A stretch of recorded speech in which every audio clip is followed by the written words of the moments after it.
District administration और police के आए हुए सभी ऑफिसर्स, जिला रामबन के आए हुए सभी यहाँ के निवासी और मेरे छोटे छोटे प्यारे प्यारे बच्चे, आप सभी को मेरा बहुत बहुत नमस्कार।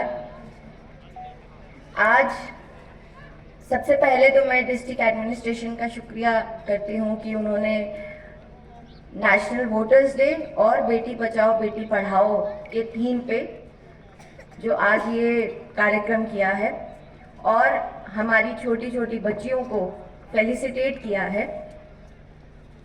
ये एक बहुत अच्छा स्टेप होता है हमेशा इन सभी बच्चियों को एक मोटिवेशन प्रदान करने का और उनको आगे बढ़ने का एक मौका देने का। मैं इन तीनों बच्चियों को जो बॉक्सिंग में, एक ताइक्वांडो में और एक क्रिकेट में हमारे जिले का नाम रोशन कर रही हैं, सबसे पहले मैं उनको और उनके माँ बाप को सबसे ज़्यादा मैं धन्यवाद करती हूँ कि उन्होंने अपनी इन बेटियों का टैलेंट पहचाना, उनको आगे बढ़ने का ये मौका दिया और वो आज आपका नाम इतनी छोटी उम्र में रोशन कर रही हैं। तो अब आप सोचिए कि आगे जाके वो हमारे देश का नाम रोशन करेंगी। उसी तरीके से मैं बाकी के भी पेरेंट्स को ये चीज़ गुजारिश करूंगी कि आप अपनी बच्चियों को आगे बढ़ने का, पढ़ने का ज़रूर मौका दीजिए।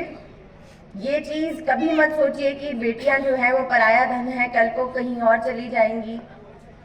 वो जहां भी जाएंगी अगर इंडिपेंडेंट होके जाएंगी, फाइनेंशियली इंडिपेंडेंट होके जाएंगी, साइकोलॉजिकली स्ट्रांग होके जाएंगी, तो ये जरूर सोचिएगा कि आप उनके अंदर ये जो इन्वेस्टमेंट कर रहे हैं, इसी चीज का फल उनको आगे जाके मिलेगा।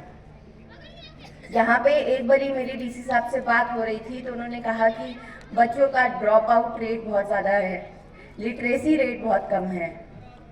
ये चीज काफी ज्यादा चिंताजनक है। अगर हम अपनी बच्चों को इसके अंदर बेटे और बेटी पीछे ही रहेगा।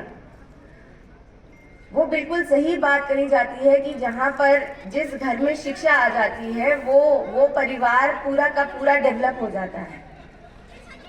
तो ये हमारा ही दायित्व है कि कैसे भी करके हम अपने बच्चों को ड्रॉप आउट ना करने दें। आजकल सरकार की बहुत सारी स्कीम्स चल रही हैं जिससे कि बच्चों को पढ़ाना जो है वो बिल्कुल सरकारी जिम्मेदारी हो चुकी है। उनको से दूर रहेंगे तभी वो किसी तरीके से भी क्रिमिनल नहीं बनेंगे। जो बच्चे आज पढ़ते नहीं हैं उनको कल नौकरियां नहीं मिलती हैं, फिर वो कल गलत कामों में उलझ जाते हैं। और ये एज ए सोसाइटी हमारा कर्तव्य है कि ये चीज को हम अपने हाथों में लें। ये सिर्फ सरकारी जिम्मेदारी नहीं है, ये एज पेरेंट्स आप सबकी जिम्मेदारी भी है। ये शायद बहुत कम लोग जानते होंगे पर मैं भी अपने माँ बाप की इकलौती बेटी हूँ।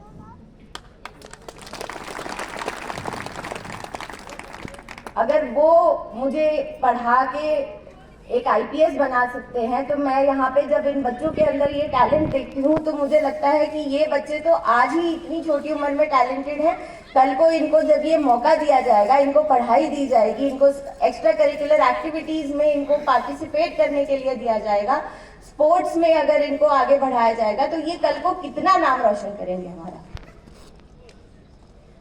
दूसरा जो आज हमारा टॉपिक है आज का वो है नेशनल वोटर्स डे। इसके लिए मैं सिर्फ ये दो शब्द यही कहना चाहूंगी कि जब हम इस देश के अंदर डेमोक्रेसी को इतना ज्यादा मानते हैं और हम ये समझते हैं कि हमारा देश जो है वो दुनिया की सबसे बड़ी डेमोक्रेसी है, हमारा ये इलेक्शन जो है वो सबसे बड़ा फेस्टिवल है, तो हमें उसी तरीके से इस फेस्टिवल के अंदर उतने ही पुरजोर तरीके से हमें उसमें भाग लेना है जितना हम बाकी के अपने त्योहारों को मनाते हैं। जिस तरीके से बच्चे अपनी छोटे छोटे खिलौनों के लिए जिद करते हैं, मैं तो बच्चों को बोलूंगी जिन्होंने आज यहाँ पे इतने कल्चरल एक्टिविटीज करके और स्किट करके ये अवेयरनेस फैलाई है कि जिस दिन वोट देने की बारी होगी आपको अपने मम्मी पापा को जिद करके बताना है कि आज अगर आपने वोट नहीं किया तो हम खाना नहीं खाएंगे। और जब आप लोग 18 साल के हो जाएंगे तो आपने भी वोट देने जाना है, क्योंकि जैसे कि वो स्किट के अंदर बताया गया, आप अपना 5 साल का भविष्य अपने जिले का, अपने देश का इसी एक वोट से तय करते हैं, और ये ना ही आपकी राइट है, ये आपकी ड्यूटी भी है। इन्हीं शब्दों के साथ मैं आप सभी को बहुत बहुत धन्यवाद करती हूँ। Thank you. जय हिंद, जय भारत।